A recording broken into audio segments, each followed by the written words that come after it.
नमस्कार साथियों, welcome to अपनी ज्योग्राफी यूनिवर्सिटी। साथियों, भूगोल परिवार में आप सभी का स्वागत है। साथियों, जीआईसी मेंस परीक्षा भूगोल के बारे में बात करेंगे। अंतिम समय है, पेपर सबके सामने आ चुका है। साथियों, आपने खूब अभ्यास प्रैक्टिस कर ली है, की होगी और निरंतर कर रहे हैं। साथियों, सबसे महत्वपूर्ण होता है पेपर देने का 3 घंटे का जो परीक्षा हॉल होता है, एग्जाम हॉल की जो रणनीति होती है, 3 घंटे का जो आपको मनोविज्ञान है, वो आप 3 घंटे में कैसे प्रबंधित करते हैं, मैनेज करते हैं अच्छे से, वो सबसे अधिक जरूरी होता है। साथियों, हम खूब मेहनत करते हैं, खूब तैयारी करते हैं, सालों साल मेहनत करते हैं, लेकिन अपना जो परिणाम निकल कर आता है वो हमारे 3 घंटे की प्रस्तुति से निकल कर आता है। साथियों, यहां पर हम बात करेंगे कि पेपर को कैसे अटेम्प्ट करना है, साथ में लिखित परीक्षा में किन बातों को, मुख्य पॉइंट्स को आपको ध्यान में रखना है, ताकि 3 घंटे में, कम समय में, जो आपने सार आपके माइंड में है, जो आपका निचोड़ आपके माइंड में है पूरे भूगोल को, उसको आप प्रस्तुत कर पाओ और क्वेश्चन आते हुए अच्छे से प्रस्तुति कर पाओ। कुछ क्वेश्चंस ऐसे होते हैं नहीं आते हुए भी उसकी प्रस्तुति आप देख रहा हो ताकि कुछ मार्क्स उसमें मिले। तो साथियों, लिखित परीक्षा है, सबसे अधिक महत्वपूर्ण है, सबसे अधिक जरूरी है और हर बात को समझना है ना। आपने खूब टेस्ट लिखे हैं, खूब अभ्यास आपने टेस्टों में किया है। कुछ विद्यार्थियों ने बहुत अच्छे से लिखा है, शानदार लिखा है, शानदार मेहनत कर रहे हैं, अच्छी हैंडराइटिंग है, अच्छी प्रस्तुति है, अच्छे डायग्राम, सारी चीजों को वेल मैनेज करके लिख रहे हैं, लेकिन वो 3 घंटे से अधिक समय ले रहे हैं। तो समय और वो सारी चीजें यहां पर साथ साथ में कार्य करती है। तो साथियों, टू द पॉइंट देखते हैं। आइए, जीआईसी मेंस की जो लिखित परीक्षा है उसमें हमें किस प्रकार आगे बढ़ना है। साथियों, आप सब लोग जानते हैं कि आपने खूब मेहनत की है ना। एक मैं आप सभी से माफी भी चाहूंगा कि जो आप भूगोल का अपना जो लिखित टेस्ट अभ्यास चल रहा है, ठीक है, जो आंसर राइटिंग की मेंस की टेस्ट सीरीज चल रही है, टेस्ट में थोड़ी सी कुछ कॉपियां लेट अपलोड हो पा रही है, क्योंकि साथियों है ना, हमने इतना नहीं सोचा था कि इतने सारे विद्यार्थी एक साथ आ जाएंगे, इतने सारे विद्यार्थियों की कॉपियां चेक करनी पड़ेगी। तो साथियों, समय की व्यस्तता रहती है ना, और साथियों कुछ ना कुछ और भी काम आ जाते हैं, आप सब लोग जानते हैं। तो उसकी वजह से साथियों थोड़ी सी कॉपी अपलोड लेट हुई है, आप सभी से माफी चाहूंगा। और आपने है ना, मतलब हमने 8-9 टेस्ट लिए, तो स्टार्टिंग के 2-4 टेस्ट अगर आपने दे दिए हैं तो मोटा मोटा सिनेरियो गलतियों का वही रहता है, सुधार आपको वही करना होता है। तो मोटा मोटा स्टार्टिंग के 4-5 टेस्टों में पता चल जाता है, ठीक है। लास्ट के मान लो 1-2 टेस्ट के अगर लेट अपलोड हो रहे हैं तो सिस्टम वही रहेगा, है ना, कमेंट वही आने हैं, आपकी कमजोरियां वही रहनी है। तो इसलिए जो आपने टेस्ट दिए हैं उसके ऊपर जो कमेंट लिखे गए हैं उसको अच्छे से देखना है, आपने खुद ने भी आपको ऑब्जर्व करना है। और जो अच्छी अच्छी कॉपियां हैं टेस्ट वाली, वो हमने जीआईसी के ग्रुप में डाली है। जो विद्यार्थी जीआईसी मेंस लिख रहा है, जो जीआईसी के ग्रुप में ऐड नहीं हुआ है, उसको ऐड हो जाना है, ठीक है। और साथियों, यहां पर जीआईसी के व्हाट्सएप ग्रुप में हमने अच्छी अच्छी जो कॉपियां हैं, विद्यार्थियों ने ठीक अच्छा लिखा है आंसर, वो अच्छी कॉपियां आपके साथ शेयर किए। तो उससे भी आपको कुछ सीखना है कि लोग कैसा लिख रहे हैं और आपको क्या सुधार करना है। साथियों, टेस्ट में आपने खूब अभ्यास किया, प्रैक्टिस की, वो अभ्यास ही आपके काम आएगा, क्योंकि इस अभ्यास से आपने समय प्रबंधन को मैनेज किया होगा, सीखा होगा, आपने हैंडराइटिंग को सीखा होगा कि हैंडराइटिंग कैसे रखनी है। साथियों, साथ साथ में चीजों को और भी आपने है ना अच्छे से मैनेज किया है। अब सबसे महत्वपूर्ण जरूरी होता है साथियों, ये जो 3 घंटे का आपका पेपर है, ये 3 घंटे का पेपर नहीं है, ये आपके मनोविज्ञान की भी परीक्षा है कि किस प्रकार एक प्रेशर में, एक दबाव में चीजों को आप अच्छे से प्रस्तुत कर पाते हैं, उसकी परीक्षा भी होती है। तो पेपर केवल ये नहीं है कि याद करके आगे और वहां पर जाकर अपना सब कुछ जो है अंदर जो था वो बाहर निकाल दिया, क्योंकि इसके साथ एक मनोविज्ञान है साथियों, इस मनोविज्ञान की भी परीक्षा है। तो ये जो प्रस्तुति है 3 घंटे की, ये कैसे बेहतर हो, है ना, ये कैसे बेहतर हो, ये सबसे अधिक जरूरी है। इसके लिए देखो, एक ही है, अभ्यास, अभ्यास और अभ्यास, निरंतर अभ्यास। अब आपके पास समय कम है, 3 घंटे जो आपके एग्जाम में आपको मिलेंगे साथियों, उसमें किन बातों का ध्यान रखना है, टू द पॉइंट, उसके ऊपर हम बात करेंगे। और एक चीज मैंने साथियों आपके लिए की है, क्योंकि अब समय कम है तो अभ्यास खूब कर लिया, अब अलग अलग नेचर के क्वेश्चन पढ़ने की आवश्यकता है ना। भूगोल के जो जो यूनिट है, तो मैंने टेलीग्राम पे प्लस आपके जीआईसी के व्हाट्सएप ग्रुप पे सब जगह मैंने एक बुकलेट तैयार की है, ठीक है। इस बुकलेट में छोटे क्वेश्चन, जो अति लघुत्तरात्मक क्वेश्चन है, छोटे क्वेश्चन है, मीडियम वाले क्वेश्चन है, और बड़े लघुत्तरात्मक या बड़े जो निबंधात्मक क्वेश्चन है, उन सब क्वेश्चनों को रखा है, ठीक है। प्लस यूपी के अलग अलग एग्जामों में, यूपीएससी के, यूपीपीएससी के अलग अलग एग्जामों में जो क्वेश्चन आए हैं, लास्ट में उन क्वेश्चनों की एक चेन डाली, श्रृंखला डाली। मतलब कहने का मतलब है आप पूरा मत पढ़िए, क्योंकि ये लगभग 200-250 पेज की बुकलेट बन गई है। पूरा नहीं पढ़ना है आपको, क्वेश्चन पढ़ना है। क्वेश्चन में जैसे मान लीजिए जो मैंने बुकलेट शेयर की, ठीक है, जो बुकलेट है ना, model answer, model question and model answer उसके साथ अटैच है। तो मॉडल क्वेश्चन और मॉडल आंसर तो मैंने दे दिया है। आपको क्या करना है, पूरी बुकलेट नहीं पढ़नी है, आपको केवल इतना काम करना है साथियों कि ये एक जो है बुकलेट, मान लीजिए मैंने बुकलेट डाली है, इसमें जो क्वेश्चन डाल दिया है, मैंने ये क्वेश्चन डाल दिया है, ठीक है, इस क्वेश्चन का साथ में मैंने आंसर भी लिखा है कि ये आंसर है। तो आंसर के मेन मेन की पॉइंट आपको देखने हैं कि आंसर में मेन मेन की पॉइंट क्या है, आंसर को मोटा मोटा एक फ्रेमवर्क देखनी है, प्लस क्वेश्चन की भाषा देखनी है कि सब कुछ आपके पढ़ा हुआ है, ऐसा कुछ नहीं है जो मैंने बाहर से दिया है, सब कुछ आपके पढ़ा हुआ है, केवल क्वेश्चन की भाषा देखनी है और की पॉइंट देखते हुए आगे बढ़ना है ना, फटाफट एक एक क्वेश्चन को देखना है। तो क्वेश्चन की अलग अलग प्रकार के क्वेश्चन की भाषा आपके देखी हुई होगी ना, तो क्वेश्चन घुमा फिरा के कैसे भी आएगा तो आप हैंडल कर लोगे। इसलिए साथियों जो मैंने बुकलेट शेयर की है इसको एक बार जरूर देखिएगा, मैंने सभी के लिए निःशुल्क शेयर की है ना, ई बुकलेट है जिसमें मॉडल आंसर एंड क्वेश्चन है और लास्ट में बहुत सारे क्वेश्चंस दिए हुए हैं, लास्ट में बहुत सारे यूपीपीएससी के ही है ना क्वेश्चंस हैं, उसको जरूर देखिएगा आप, अलग अलग नेचर के, वो भी टॉपिक वाइज आपको सारे क्वेश्चन एक साथ मिल जाएंगे। ठीक है, एक काम तो ये करके जाना है, ज्यादा पढ़ना नहीं है, केवल क्वेश्चन पढ़ने, क्वेश्चन पढ़ो और मोटी मोटी फ्रेमवर्क देख लो कि परिचय में क्या है, मुख्य बॉडी में क्या है, निचोड़ क्या है, कीवर्ड्स क्या है, बस। ठीक है, एक काम तो ये साथियों आपको करके जाना है इस बुकलेट के माध्यम से। ठीक है, ये मैंने आपके लिए कर दिया है। दूसरा अब महत्वपूर्ण आते हैं ध्यान रखने योग्य कुछ पॉइंट्स कौन कौन से हैं, सब लोग जानते हैं साथियों। सबसे पहले जैसे ही आपके सामने पेपर आता है, जो जो पेपर है एक बार मोटे मोटे उस पेपर को फटाफट देख लो। 20 तो क्वेश्चन है, केवल 20 क्वेश्चन को देखने में आपको 2.5 मिनट लगेंगे, 2 मिनट लगेंगे। इससे आपको समझ में आ जाएगा कि पेपर आसान है, टफ है और मेरे बस की बात क्या है, मेरे लिए आसान क्या है। ठीक है, तो आपको सबसे पहले जो आसान लगता है वहां से शुरू करना है। ठीक है, जो आपके लिए आसान है, क्योंकि साथियों स्टार्टिंग में ध्यान से सुनिएगा, स्टार्टिंग में आपने भारी भरकम क्वेश्चन ले लिए, आधा याद है आधा नहीं है, और वहां पर आपका मनोविज्ञान यहां से खराब हो जाएगा, आपको एजिटेशन होगी, तनाव होगा, टेंशन होगी, वहीं आपकी चीजें याद की हुई भूल जाओगे। तो जो आसान है वहां से शुरू करो। ठीक है, वो इसलिए शुरू करो क्योंकि आसान को लिखने में आपको समय नहीं लगेगा, आपका समय वेस्ट नहीं होगा, आसान को आप अच्छे तरीके से आसानी से लिख भी लोगे। साथ साथ में वो जो स्टार्टिंग के क्वेश्चन होते हैं 3 से 4-5 क्वेश्चन, इसमें स्पीड कम आती है। ठीक है, आप जब आसानी से आसान क्वेश्चन से शुरू करोगे तो आपकी स्पीड भी अच्छी आएगी और फटाफट आगे बढ़ जाओगे, क्योंकि स्टार्टिंग के आधे घंटे में लिखने में बड़ा जोर आता है या समय लगता है, फिर अपनी ऑटोमेटिक अपना माइंड चलता है, ऑटोमेटिक अपना हाथ चलता है, लास्ट में वही आधे घंटे में अपन 5 क्वेश्चन निपटा देंगे। ठीक है, ये बात ध्यान में रखना है। तो प्रश्न को समझना है, आसान क्वेश्चन को सबसे पहले करना है, आसान क्वेश्चन के साथ साथ साथियों प्रश्न को अलग अलग भागों में तोड़ना है। ठीक है, प्रश्न को तोड़ना है। प्रश्न को तोड़ने का मतलब है कि प्रश्न का जो है की पॉइंट क्या है। ठीक है, प्रश्न का की पॉइंट क्या है, प्रश्न में किसकी मुझे परिभाषा देनी है। ठीक है, प्रश्न का जो मेन पॉइंट क्या है, मेन बॉडी क्या है जिसको मुझे विस्तार से लिखना है, और प्रश्न में लास्ट में आलोचना, विवेचना, समालोचना क्या क्या पूछा गया है, इन सबको देखना है। तो अलग अलग ऐसे टुकड़ों में, भागों में आपको तोड़ना है। ठीक है, उत्तर की फिर आउटलाइन आपको तैयार करनी है, रूपरेखा साथियों आपको तैयार करनी है कि ये मेरा मोटा मोटा उत्तर होगा, इसमें मैं इंट्रो लिख दूंगा या इंट्रो कहें या भूमिका कहें, परिचय कहें। ठीक है, फिर मेन बॉडी मेरी मुख्य बातें आ जाएगी और लास्ट में मेरा ये एक निचोड़ा, एक मोटा मोटा, इसमें आधा मिनट 1 मिनट लगता है सोचने में, 1 मिनट लगेगा नहीं, फोटो ऑटोमेटिक ही वो सोच लिया जाना चाहिए आपके द्वारा। ठीक है, और मुझे इसमें मोटा मोटा ये फ्लो चार्ट बनाना है, ये डायग्राम बनाना है, ये चीज आपके माइंड में आनी चाहिए, आउटलाइन। ठीक है, ये माइंड में आ गई तो आपको जब एक धारा प्रवाह के साथ तुरंत आप आगे बढ़ेंगे, बिना सोचे समझे स्टार्ट कर दिया तो आपकी धारा प्रवाह एक तारतम्यता होती है लिखित मेंस परीक्षा की, वो तारतम्यता आपकी टूट जाएगी। लिखना कहीं और था, लिख दिया कहीं और, समय व्यर्थ होता है ना, टाइम ज्यादा लगता है, क्वेश्चन छूट जाते हैं और एक अच्छी प्रस्तुति आप नहीं दे पाते हैं। तो आउटलाइन को तुरंत अपने माइंड में सोच लो तो टू द पॉइंट हम चल पाते हैं। ठीक है, एक साथियों प्रस्तुतिकरण है, इसके बारे में हम बात करेंगे। प्रस्तुतिकरण आपका क्या होना चाहिए, आकर्षक होना चाहिए। जितना अट्रैक्टिव प्रस्तुतिकरण है उतना ही बढ़िया होगा। भले ही हैंडराइटिंग खराब है लेकिन चीजों को प्रस्तुत अच्छे से कर दो।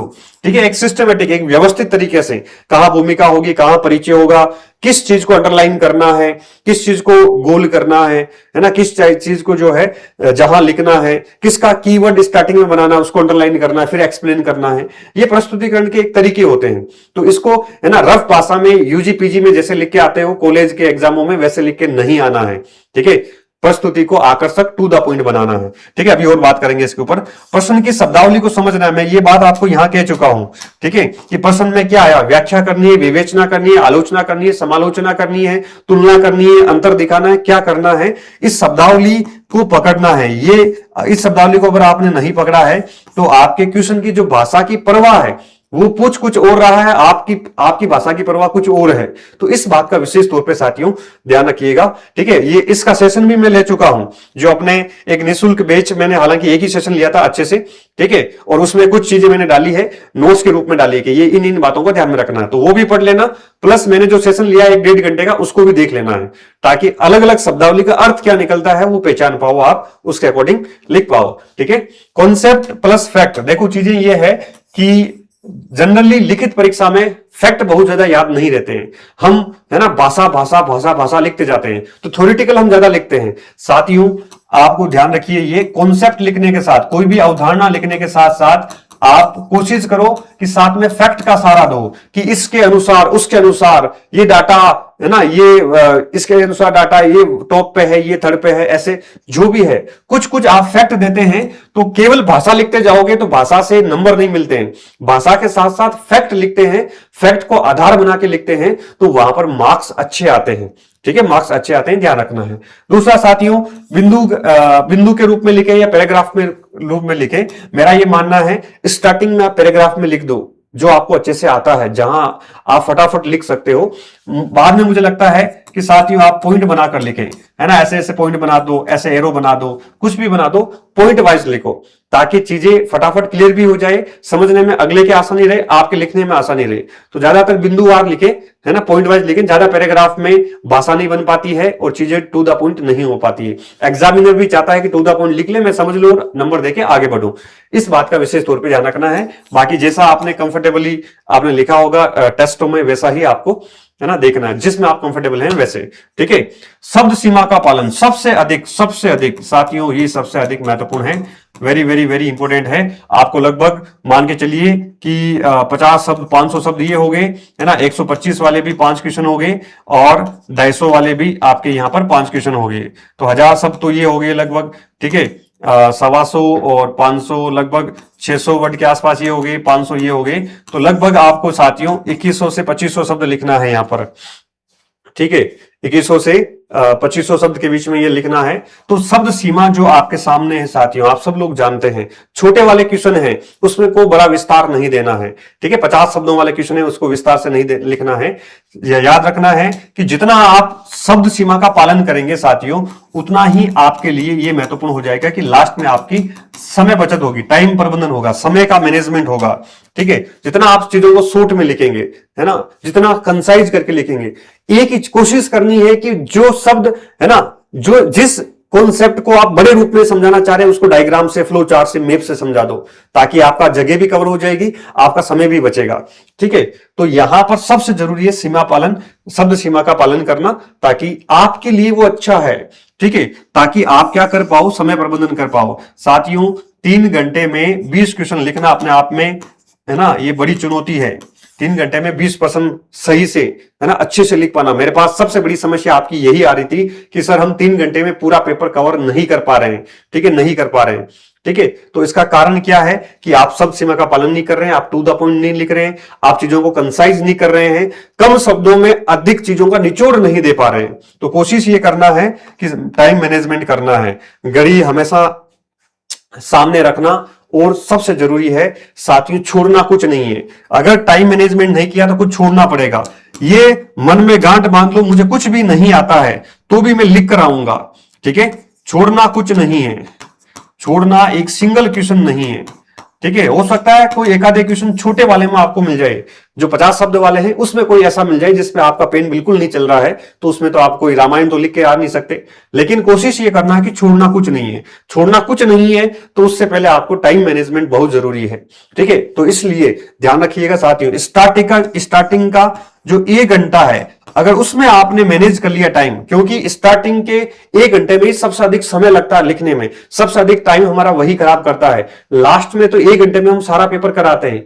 ठीक है, क्योंकि सबसे अधिक सोचना ऐसे में पड़ता है। तो स्टार्टिंग के 1 घंटे में आपकी अगर स्पीड अच्छी है, चीजों को आपने मैनेज कर लिया, तो ऑटोमेटिक ही आगे चीजें आपके फेवर में आ जाएगी। नहीं तो होगा क्या, 1 घंटे में ज्यादा सोचा, सोच सोच के लिखा, धीरे धीरे लिखा, और लास्ट का 1 घंटा होगा ना, इसमें इतना तनाव आ जाएगा कि अरे मेरे तो इतने सारे क्वेश्चन पड़े हैं, माइंड में चलेगा, माइंड हेजिटेट होगा, जो चीजें आप रिकॉल करनी चाहिए वो रिकॉल आप पे नहीं होगी, है ना। आपके ऊपर इतना प्रेशर आ जाएगी, आपका पेन चलना बंद हो जाएगा या धीरे चलना बंद हो जाएगा, आप सोच नहीं पाएंगे और ऐसी घास काट के आएंगे लास्ट में कि उसका रिजल्ट कुछ नहीं रहेगा। इसलिए ध्यान रखना है कि शुरुआती दौर से ही आपको मैनेज करते हुए साथियों आगे चलना है। अगर शुरुआती दौर में मैनेज कर लिया है तो साथियों कोई रोकने वाला आपको नहीं है, ठीक है। ये मोस्ट इंपोर्टेंट है साथियों। इस पूरे पेपर को जीत जो है, इस पूरे जीआईसी पेपर लिखित परीक्षा में जीत आपको यही दिलाएगा, क्योंकि सभी विद्यार्थी के पास लगभग कंटेंट सेम है, उनके माइंड में कंटेंट सेम है, ठीक है। बस प्रस्तुति और टाइम मैनेजमेंट, ये 2 चीजें हैं, ये 2 चीजें आपने मैनेज कर ली तो सब बढ़िया होगा साथियों, ठीक है। इसलिए कह रहा हूं बहुत महत्वपूर्ण है। आगे चल रहा हूं, प्रस्तुतिकरण को कैसे आकर्षक बनाना, ये सबसे जरूरी है। देखो 2 चीजें हैं, क्योंकि आप सब लोग भूगोल के विद्यार्थी हैं, भूगोल के विद्यार्थी होने के नाते आपके सामने कोशिश ये करना है कि जितना मैक्सिमम हो सके मैप बनाओ, ठीक है। सौर ऊर्जा पूछिए तो भी भारत का मैप बना के दिखा दो कि ये सौर ऊर्जा यहां पे है, ठीक है। तो जहां से भी, और मैप में भी केवल, है ना, ऐसा नहीं है कि मैप बनाने बैठ गए सुंदर आकर्षक, मैप में भी केवल आउटलाइन बनानी है, मैप की आउटलाइन बनानी है, आउटलाइन में फटाफट उसको दिखा दो, ठीक है। आउटलाइन बनाओ, फटाफट दिखा दो। तो मैप में क्या है, एक तो 2 चीजें हैं, एक तो आपकी समय की, है ना, समय की बचत होती है, दूसरा आपको मार्क्स ज्यादा मिलते हैं, ठीक है। और लगता है जो पेपर चेक करने वाला कि यार इस बंदे को नॉलेज है, इसने बहुत अच्छे से दिखाया है ना, लोकेशन इसके माइंड में है। तो जितना मैक्सिमम हो सके मैप बनाइए, मैप के साथ साथियों कोशिश करो डायग्राम बनाने की, कोशिश करो फ्लो चार्ट बनाने की, है ना, कुछ चीजों को फ्लो चार्ट के माध्यम से दिखाओ ताकि आपका समय भी बचे और फ्लो चार्ट इन चीजों से आप अधिक प्रस्तुति अच्छे से दे पाओ, ठीक है। डायग्राम बनाओ, फ्लो चार्ट बनाओ, साथ में जो भी हो सकता है कुछ ऐसे जिसको माइंड मैप टाइप के कहते हैं ना, माइंड मैप, कुछ माइंड मैप की डिजाइन के माध्यम से आप चीजों को दिखा सकते हैं। तो चीजों को शूट करने के लिए, आकर्षक बनाने के लिए ये चीजें आपको करनी पड़ेगी। विशेष तौर पे ध्यान रखना है, मैप बनाना है इंडिया का, वर्ल्ड का, और जो भी बन सकता है, जहां बेस्ट पॉसिबल हो, है ना। कहीं डिमांड नहीं है तो भी अपनी तरफ से मैप में कुछ प्रस्तुतियां आप डाल सकते हैं। तो इससे प्रस्तुतिकरण आपका बहुत, है ना, प्रेजेंटेशन आपका प्रस्तुतिकरण आकर्षक होगा और साथ में आपको मार्क्स मिलने की संभावना अधिक रहेगी।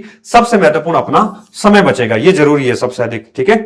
ये आपको साथियों ध्यान में रखना है। तो कुछ साथियों ये की पॉइंट्स है जो आपको ध्यान रखना है, और बाकी आप सबने टेस्ट दिए हैं उसमें लगभग सारी चीजें आपके सामने आ गई है। मोटा मोटा निचोड़ ये है, समय प्रबंधन, शब्द सीमा का पालन, मैप, आउटलाइन, ठीक है, मेन बॉडी, मुख्य बॉडी, भूमिका, परिचय और निष्कर्ष, और मेन बॉडी के साथ साथ मैप, फ्लो चार्ट, डायग्राम, ये सारी चीजें आपको बनानी है। और कोशिश करना है कि जो आपको कॉपी मिले उन कॉपी को बेहतर से मैनेज करना है, ठीक है। एक घास नहीं काटनी है, एक बार बार लिख के काट छांट नहीं करनी है। कॉपी में अगर काट छांट कर दी तो मान लो आपके नंबर कट गए, ठीक है। तो सबसे पहले भूमिका, ठीक है, भूमिका उसकी जो भी है, उसके जो पूछ रहा है उसकी कुछ परिभाषा, भूमिका, हाँ ये है, ठीक है। उसके बाद में यहां पर आपकी जो है इसमें मुख्य बॉडी को लिखना है, इसमें मुख्य मेन बॉडी आ जाएगी, ठीक है। मेन बॉडी को अच्छे से आप शानदार यहां से मैनेज करो, और कोशिश करना है कि यहां पर साइड में हमेशा मैप हो, छोटा हो, जितना छोटा हो। पेंसिल ले जाना साथ में, ठीक है, पेंसिल से ड्रॉ कर देना, तीखी पेंसिल से। उस वो क्या मोटे पेन से करते हो तो जगह कम होती है, लिखने में दिक्कत आती है, पेंसिल से ड्रॉ कर दो, कोई दिक्कत नहीं है, ठीक है। और लास्ट में 2-1 लाइनें ऐसे लिखो जिसमें ऐसा लगे कि ऊपर का पूरा निचोड़ आ रहा है, कोशिश ये करनी है। और साथ साथ में साथियों फैक्ट लिखना है, ठीक है। और भूगोल के विद्यार्थी हो, कोशिश करना है कि डायग्राम बनाना ही है, ठीक है। जलवायु विज्ञान, क्लाइमेटोलॉजी, ओशिनोग्राफी और अपने जियोमॉर्फोलॉजी, इन सब में तो शानदार शानदार डायग्राम बनते हैं। तो हर एक क्वेश्चन में डायग्राम बनते हैं, वो डायग्राम शानदार बना के आना है साथियों। मेरी तरफ से बस यही है। पहले भी सेशन ले चुका हूं आप सभी का बहुत शानदार, वो आपने देख लिया होगा। जिन्होंने मेरा 1.5 घंटे वाला बड़े वाला सेशन जिसमें हर एक चीज को मैंने खुल खुल के बताया है, अगर वो नहीं देखा है तो भी अपनी यूनिवर्सिटी एप्लीकेशन पे जाके अभी साथियों आप सब लोग जाके देख लीजिए, उसमें बहुत सारी चीजें आपकी और क्लियर हो जाएगी। पेपर देने वाला हर एक विद्यार्थी को मेरा वो सेशन जो मैंने एप्लीकेशन पे जीआईसी मेंस बैच में ले रखा है, ठीक है, उसको जरूर देखा जाना चाहिए, ठीक है। निःशुल्क है वो, मात्र 11 रुपए ऐसे कुछ उसमें आपके चार्ज कटेंगे, बाकी वो हमारी तरफ से निःशुल्क है, ठीक है साथियों। तो आप सभी को मेरी तरफ से wish you all the best. मस्त रहिए, स्वस्थ रहिए, बिना तनाव के, बिना बर्डन के अच्छे से लिखित परीक्षा मेंस को आप देकर आइए। लास्ट में जाते जाते जो बुकलेट शेयर की है उस बुकलेट के सारे क्वेश्चंस देख लेना। टेलीग्राम पे भी डाल दी है, जीआईसी व्हाट्सएप के ग्रुप पे भी डाल दी है, व्हाट्सएप ग्रुप का लिंक भी नीचे दे रखा है, ठीक है, डिस्क्रिप्शन बॉक्स में, उसको भी जाके ज्वाइन कर लीजिएगा। और एप्लीकेशन पर भी डाल दी, जहां पर मेरा वीडियो देखोगे आप 1.5 घंटे का, 1 घंटे का, उसके साथ वो बुकलेट भी डाली हुई है। तो क्वेश्चन, नेचर ऑफ क्वेश्चंस आप जरूर पढ़ के जाइएगा, ठीक है साथियों। चलिए, आप सभी को बहुत बहुत मंगल कामनाएं, शुभकामनाएं, और जय हिंद, जय भूगोल, गुड लक।